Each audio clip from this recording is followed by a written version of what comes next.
In this presentation, we will cover the resources section of your business plan. This is the stuff you need to get your plan done. Now, there's three main resources that you're going to describe in this section of your plan. There's management, marketing, and operations. Let's first talk about management. Now, this is arguably the most important of all. Everything else in the business plan hinges on good management, and it's not that easy to replace. And so this section here, you need to really let the key players, the key team, your key management stars really shine. And so the way you're going to present this is by providing a one-paragraph summary of each key manager. You should highlight their past experiences, of what they've done, of other ventures they've been involved in, and why you feel like they're going to make a good contribution to your team, or why they do make a good contribution to your team. You also want to be sure to provide a resume in the appendix for each of your key management people. And then, of course, you also want to talk about organization and governance, as well as the board of directors. So who do you have on the board? You want to have a list of all your board members, their experience, perhaps how long they've served on the board for, et cetera, et cetera. And some basic things like an organizational chart. And again, these are kind of fluid in a lot of organizations, but describe the overall organizational structure. You don't have to get too much into the weeds here, but the backers want to know that you've got a good, solid structure that makes sense and that is going to support your venture. Now, you might be saying, well, this is a startup project. I don't have a whole staff of managers on my team yet. And so at that point, then, the key manager is you as the entrepreneur, right? So this is the point where you've got to sell yourself, and you've got to describe your experiences, you've got to describe your education and training. How did you get to this point? Why are you interested in this venture? What have you done before? So hopefully this isn't the first thing you've ever done. You've done some, perhaps you've worked for other organizations, you've worked for some other firms, and your experience over the years has kind of built up this knowledge base and ideas, a set of ideas and passions within you, and you're trying to venture out and do your own thing. You feel like you can create a better version of the things that you've been involved in, right? And so you may not have the typical type of management experience, but you bring a lot of vision and passion and energy and willingness to work hard to make the business succeed. And if I've learned anything from watching years of Shark Tank is when they invest in somebody, they're investing not just in the idea, but they're investing in the person. And you have to really convince them that you have some great ideas, some great experience, some great passion, and you're willing to work hard. And most entrepreneurs do bring that. And this is the place where you can describe that. Now, obviously, in your presentation face-to-face, they're going to catch that intuitively, but you really want to let them know that this is your life work, that this is important to you, that this is meaningful to you, and that you're the guy or gal to get the job done. So this is the place to describe that. The next section is you're going to describe your marketing resources. And so your backers need to know that this is a market-driven firm. And you talked a lot about your competition and market demand previously in the report. And here's where you get to show them how marketing drives a lot of your initiatives. Marketing is important from product development to the production, to sales, follow-up, and customer service. So at this point in your career, you've had lots of marketing. You've had some classes in marketing, and a lot of good exercises and activities to learn about marketing. We certainly can't recover that in this class, but here's the basics, right? This is probably something you learned in Marketing 101 or 501. Is the 4 Ps, right? So how does the product satisfy the customer's need, right? What's its unique selling proposition? What is the place of marketing? So what are your distribution channels going to be? Are you going to use traditional retail, or are you going to be an online marketer? A lot of, online is huge. And so you need to really talk about your online marketing strategy. And even if you plan on being a traditional brick and mortar retail kind of product, you're still going to market, chances are, through online as well. So describe both of those channels and those approaches. And then promotion, right? So your media mix, what kind of media are you going to use? Print, digital, and at this point you might even want to give some ideas for marketing, for the kinds of visuals that you're going to be using. Do you have a color scheme? Do you have a brand? Do you have a logo? Try to give them some details that show that you've thought about your actual media mix and how you're going to advertise your product.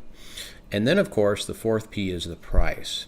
And we know this is an important part of marketing because people will make a decision to buy your product based on the price. So how is your price relative to the competition? Is it cheaper? Is it more expensive? And again, this kind of gets back to the strategy idea and Porter's model, right? Are you trying to be a low-cost leader? Are you trying to be a luxury item with value added? How does your product itself justify the price that you're going to be asking for your product? And you can also show customer satisfaction so far through repeat business. And so if you've been in business, you want to show how your customers are currently responding. And so if you have lots of data that shows customers' responsiveness, a lot of organizations now do regular follow-up satisfaction surveys with customers to see how they like the product, how likely they'd be to buy again, how likely they would be to recommend this product to a friend.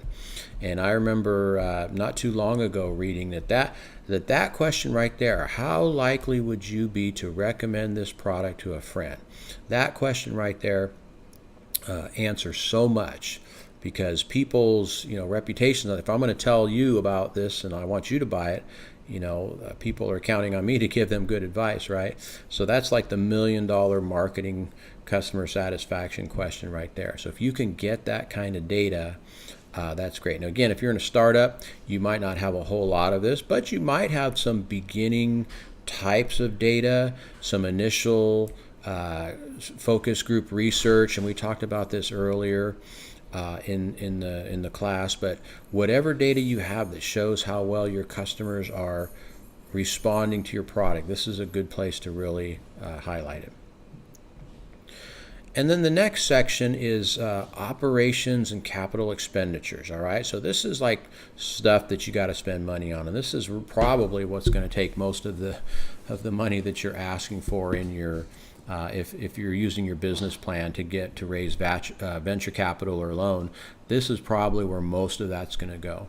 So here's a list of some things that you want to describe and things you want to consider. For example, supplies, purchasing, manufacturing, and service provision.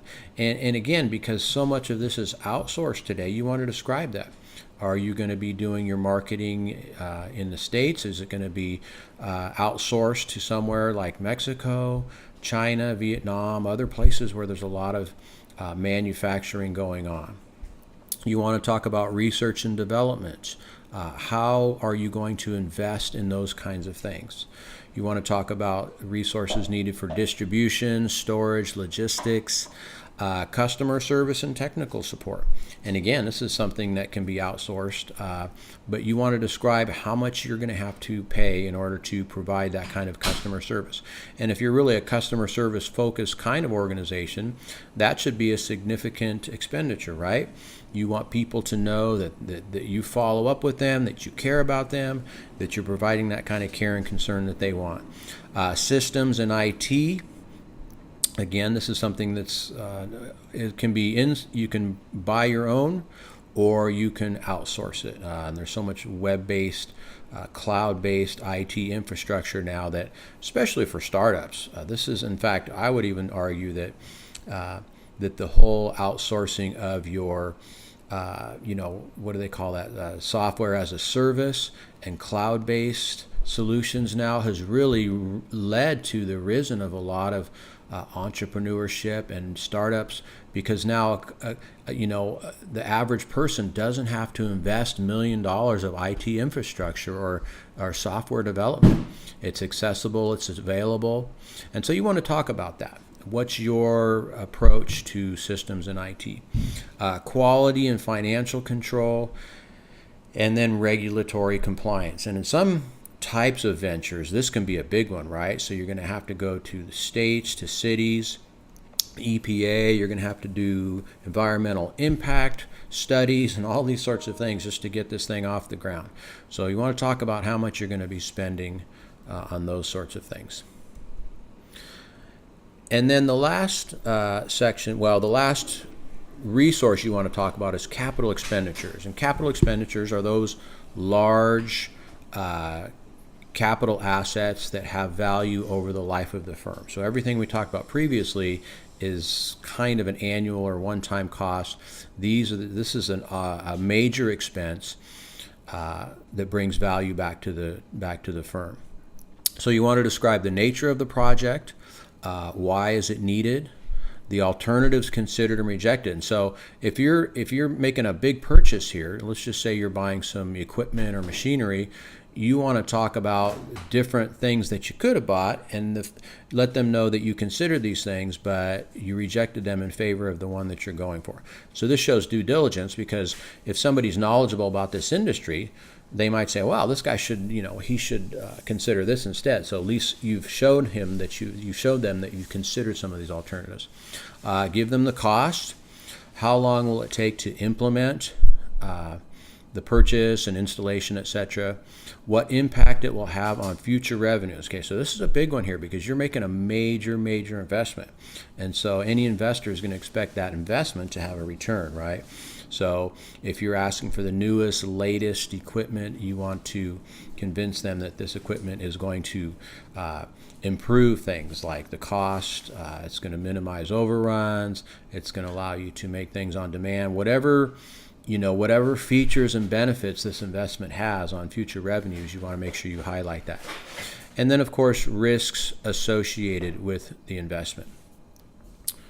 So those are the major resources that you're going to outline in this section. And then, of course, like all of our sections so far, you're going to end with a brief overview of the risks and opportunities. Okay, so for this resource section, here's some examples of potential risks, right? So for example, we talked about management as a resource, and what if a key manager leaves to a competitor and takes intellectual capital with him or her, right? So that's a possibility, and that happens in startups all the time. What if a marketing campaign flops, right? What if your brilliant idea, your branding strategy, your marketing strategy, it just doesn't work? What if a key supplier dramatically raises prices? And again, we talked about this in our financial section, but you sort of want to have that contingency there, right? It's called a contingency if something unexpected happens in your supply chain. And another possible risk is a capital expenditure runs over budget, right? So you want to talk about that possibility as well. So these are just some ideas of some of the risks, and of course there's opportunities, right? A marketing campaign can be a great success. Prices can go down. You can attract new talent and new management to your company, right? So don't just focus on the downside, but focus on the upside as well, and what some of the opportunities you feel might be out there in the future. Well, this concludes this section. I hope this was helpful, and thanks for watching.